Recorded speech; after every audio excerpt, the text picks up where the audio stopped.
Yan, update natin sa EDSA ngayong pangatlong araw ng NCAP mga kamaster. Ayan. Ayan, time check natin dyan is 7:20. Ayan, rush hour siya mga kamaster. Makikita natin, ayan, traffic. Pero walang nagtatangkang dyan, pumapasok sa bike lane na mga nakamotor. Ayan o. Talagang nasa lang sila. Nasa linya lang sila ng mga motor. Ayan, walang sisingit-singit dito sa bandang kaliwa, wala ring motor. So talagang sila. Lang sila doon sa right side na may linya ng motor. So yan, disiplinado ng ating mga kapatid na mga kamaster na nagmumotor ngayong ikatlong araw ng umpisa ng NCAP, mga kamaster.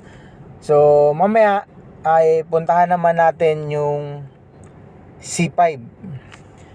Ayan, C5 naman yung ating puntahan mga kamaster. So ayan, ito naman yung ating update sa C5. Ayan, 8:30 ng umaga mga kamaster. Ayan, matraffic din. So ayan, sa pangatlong araw ng NCAP ay ayan, ganda rin ng flow ng traffic dito. Ayan, walang sisingit-singit na mga nakamotor sa ating kalsada mga kamaster. Ayan, na talagang maraming nadisiplina or natakot doon sa NCAP mga kamaster. Ayan, wala, makikita mo walang lumalabag talaga doon sa sa ayan, NCAP. Ayan, bihira. So, siguro may nakita ako kanina pero parang hindi nakunan ng camera. May isang motor na dumaan doon sa bike lane. Ayun, yun. Nakita sa camera yung motor na dumaan sa bike lane mga kamaster. Ayan, balik tayo ulit sa EDSA. Nasa EDSA tunnel tayo ngayon mga kamaster. So ayun, may nakita tayo dumaan sa bus lane. Ayan, ang dami oh. Ayan, marami yan silang pambayad na 5,000 mga kamaster, kaya dumaan yan sa bus lane.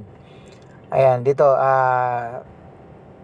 ayan, makikita pa rin natin dyan na maraming dumadaan sa bus lane. Ayan, bilangin nyo mga kamaster ko ilan ang dadaan sa mga private na sasakyan sa bus lane natin. So kahit walang harang yan, ayan, bus lane pa rin yan, bawal pa rin ang private dyan, motor at mga private car, bawal dyan dumaan. Yan sa bus lane natin. Ang dami daming 5,000 yan dito. Nung mga nakaraan, siguro mga 2022